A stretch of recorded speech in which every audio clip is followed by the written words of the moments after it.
उसने इसलिए नहीं छोड़ा क्योंकि वो उसके लिए गलत था, उसने इसलिए छोड़ा क्योंकि वो अब वो व्यक्ति नहीं थी जिसे उसके सही होने की जरूरत थी। देविका और रोहन ने 19 साल की उम्र में डेटिंग शुरू कर दी थी। कॉलेज प्रेमी, हॉस्टल की लातों में एक साथ चिपके रहते थे, रात 2 बजे मैगी डिनर करते थे और उस तरह की भोली भाली निश्चितता जो पहला प्यार अक्सर लाता है। वे एक दूसरे के कॉफी ऑर्डर को दिल से जानते थे, एक दूसरे के वाक्यों को पूरा करते थे और वास्तव में विश्वास करते थे कि इससे पहले कि वे खुद भी इसका पता लगा पाते, वे हमेशा के लिए इसका पता लगा लेते।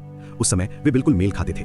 दो लोग अभी भी बन रहे हैं, कठोर होने से पहले मिट्टी की तरह एक दूसरे के चारों ओर ढल रहे हैं, लेकिन लोग बढ़ते हैं और कभी कभी अक्सर वे अलग अलग दिशाओं में बढ़ते हैं। 26 साल की उम्र तक सब कुछ इस तरह से बदल गया था कि उनमें से किसी ने भी ऐसा होते हुए नहीं देखा था। देविका बदल गई थी, सतही तौर पर नहीं बल्कि बुनियादी तौर पर। उसने नए शौक खोजे, मिट्टी के बर्तन बनाना, लंबी पैदल यात्रा, किताबें पढ़ना जिसने उसे हर चीज पर सवाल उठाने पर मजबूर कर दिया। उसने नए जुनून खोजे, नए विश्वास विकसित किए। थेरेपी ने उसे पीढ़ीगत आघात को भूलने में मदद की। उसने ऐसी सीमाएं बनाई जिनके बारे में उसे कभी नहीं पता था कि उसकी जरूरत है, और शांति बनाए रखने के लिए सिकुड़ने के बजाय खुद के लिए बोलने में मदद की। वो ऐसी व्यक्ति बन रही थी जिस पर उसे गर्व था, कोई पूरा।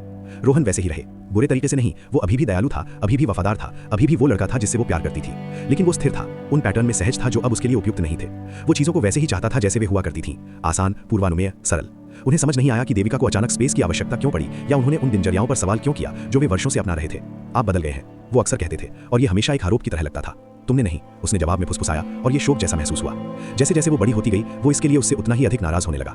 हर बातचीत इस बात की रस्साकशी बन गई कि वो कौन बन रही है और वो उसे कौन बनाए रखना चाहता है। वो अतीत से चिपका रहा, वो भविष्य के लिए पहुंची, और कोई भी वर्तमान में ये महसूस किए बिना नहीं रह सकता था कि वे स्वयं को धोखा दे रहे हैं। एक शाम किसी छोटी चीज के बारे में एक और थका देने वाली बहस के बाद, जो हर बड़ी चीज का प्रतिनिधित्व करती थी, देविका उस सन्नाटे में बैठी रही और उन्हें महसूस हुआ कि कुछ जगह पर क्लिक हो रहा है। वो नाराज नहीं थी, अब वो उदास भी नहीं थी, बस वो थकी हुई थी।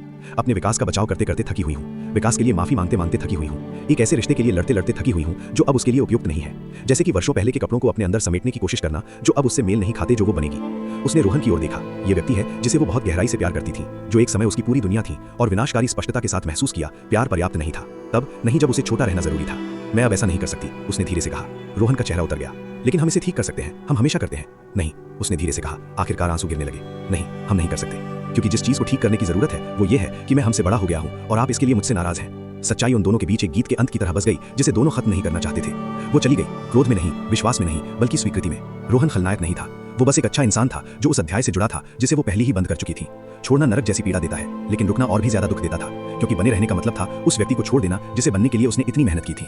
महीनों बाद देविका को एक गहरी बात समझ में आई, विकास विश्वासघात नहीं है, बदलने का मतलब किसी को छोड़ना नहीं है। कभी कभी सबसे प्यारी चीज जो आप कर सकते हैं दोनों लोगों के लिए, ये स्वीकार करना है कि जिस रिश्ते ने आपको एक बार बचाया था अब वो आपको वापस पकड़ रहा है। उसे रोहन के साथ बिताए सालों का अफसोस नहीं था। जब भी उसे उसकी जरूरत थी वो बिल्कुल वैसा ही था, लेकिन लोग किसी रिश्ते को बचाए रखने के लिए, समय पर टिके रहने के लिए नहीं बने हैं। कुछ प्रेम कहानियां इसलिए समाप्त नहीं होती क्योंकि किसी ने कुछ गलत किया है, वे इसलिए समाप्त होती हैं क्योंकि दो लोग अलग अलग गति से अलग अलग दिशाओं में बढ़े और अंत में वे पहले जो थे उसके विपरीत किनारों पर खड़े हो गए। और ये असफलता नहीं है, यही तो जीवन है।